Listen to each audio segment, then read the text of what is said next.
Ya, terima kasih Paus dan tim sudah berkenan memilih dan membacakan ceritaku ini. Jadi, dia adalah salah satu teri boy. Hah? Dia adalah salah satu teri boy. Oh my god, sepasang teri dong.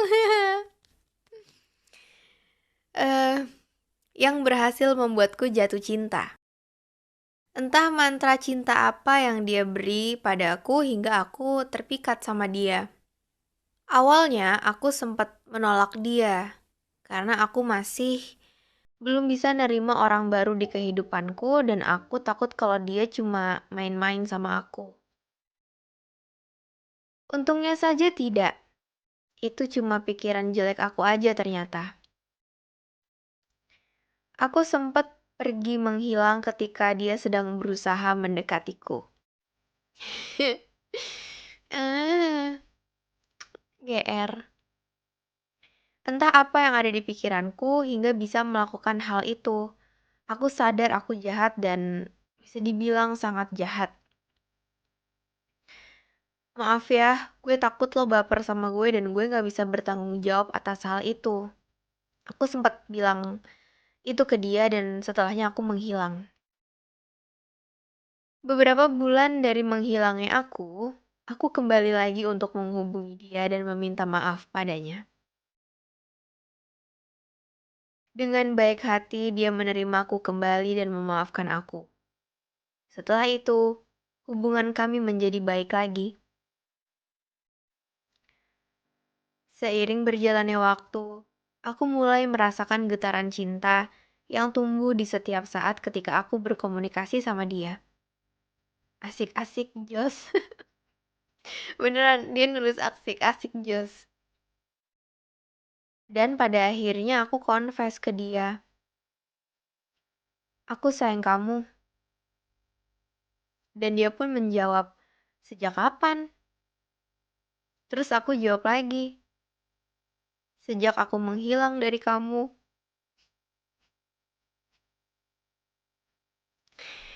Ih, kok unyu ya cerita orang. Oke, lanjut. Setelah sesi perkonfesan selesai, semuanya terungkap dengan jelas. Aku dan dia sama-sama saling menyukai dan saling menyayangi satu sama lain. Asik. Gak bertepuk sebelah tangan, eh. Tapi kita gak pacaran setelah mengetahui itu semua. Maaf ya kita belum bisa ofisial. Aku takut kamu ninggalin aku lagi. Dan aku harus terluka lagi. Bisa nggak pacaran, tapi nggak jadian, dan nggak putus? Tanya dia padaku waktu itu. Ya, aku cuma menjawab, itu nggak pacaran namanya. Sebenarnya aku nggak minta dia harus macarin aku saat itu juga. Aku cuma mengutarakan isi hatiku saja supaya dia tahu. Perfriendzonan ini berjalan cukup lama. Dan pada akhirnya, aku memberanikan diri untuk nanya sama dia. Mau sampai kapan kita kayak gini terus? Rasa takut itu harus dilawan, bukan untuk ditakutin. Kita nggak akan pernah tahu kalau kita nggak mencobanya terlebih dahulu.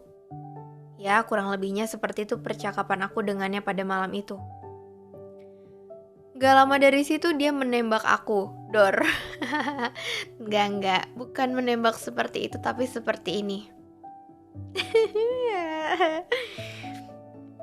Kamu mau gak jadi pacar aku? Oke, kita pacaran. Kamu pacar aku.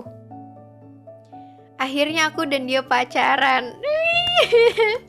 Dan alhamdulillah hubungan kami sudah berjalan 3 bulan, Paus. Udah, Paus, segini aja ceritanya. Makasih ya udah dibacain. Oh iya, aku mau titip sesuatu untuk Mas pacar. Semoga saja dia mendengarkan podcast ini. Mas, dengerin nih. Hai sayang. Kenapa gak ada yang kasih aku pesan kayak gini? Hai sayang, terima kasih sudah mengizinkan aku untuk menceritakan kisah kita kepada pasukan teri lainnya melalui podcast ini. Terima kasih juga sudah mau menerima aku kembali di kehidupan kamu. Terima kasih sudah sabar menghadapi sikap aku yang mudian ini. Dan terima kasih juga atas cinta, kasihnya selama ini yang udah kamu kasih ke aku. Maaf untuk saat ini kita masih harus menabung kerinduan. Jika Tuhan masih memberikan umur, waktu, dan kesempatan untuk kita, aku pastikan kita akan bertemu dan memecahkan celengan rindu yang selama ini kita tabung. Ke Bekasi pakai gokar. I love you, Mas pacar. Kenapa so sweet? Nah, lucu. Aku coba ya bikin pantun versi aku nih. Ke Jakarta naik taksi, I love you, meskipun kamu tidak bisa aku miliki.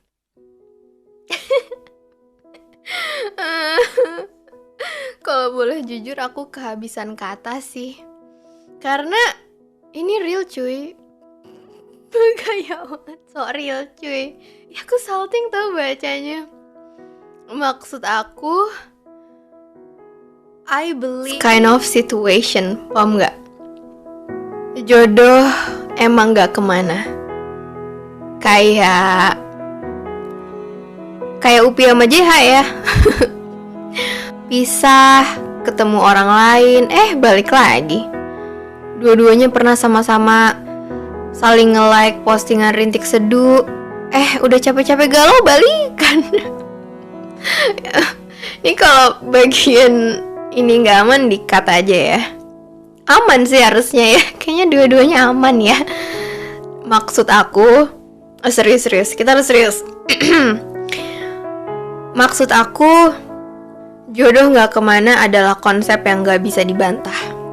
Mau kita udah ketemu orang lain, mau kita udah nulis cerita yang baru, mau kita udah pergi untuk balik ke orang yang satu, ya kita gak bisa berbuat apa-apa selain balikan.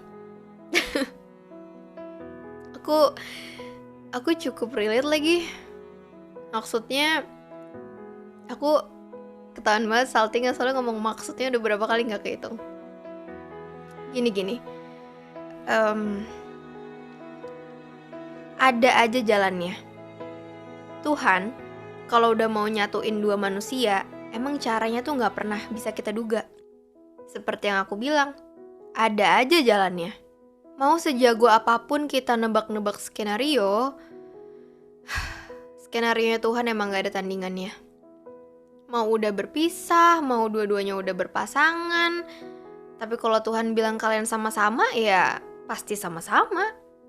Makanya ada kan beberapa pasangan yang pisah, tapi sebelum mereka pisah tuh mereka bilang untuk saling fokus jadi yang lebih baik buat diri sendiri, memperbaiki diri masing-masing, biar nanti kalau siapa tahu ketemu lagi atau dipertemukan lagi, dua-duanya jadi lebih ready, lebih dewasa, lebih saling memahami, kayak JH sama Upi.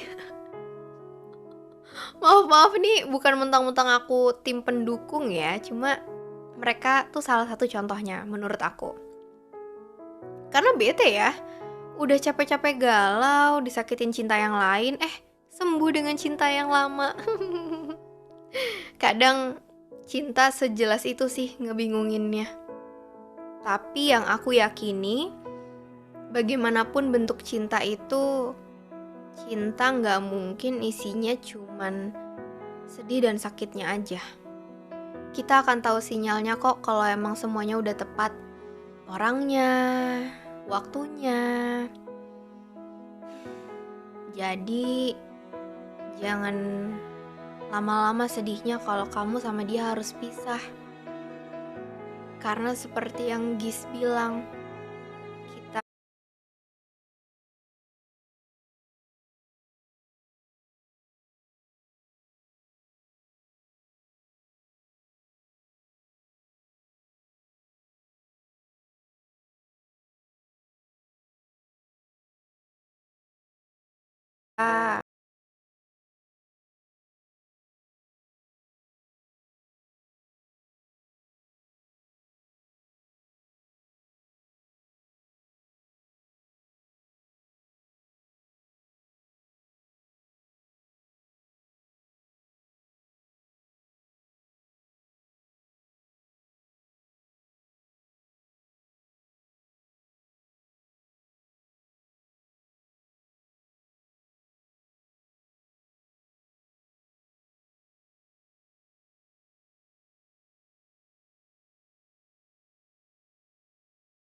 mendapatkan itu.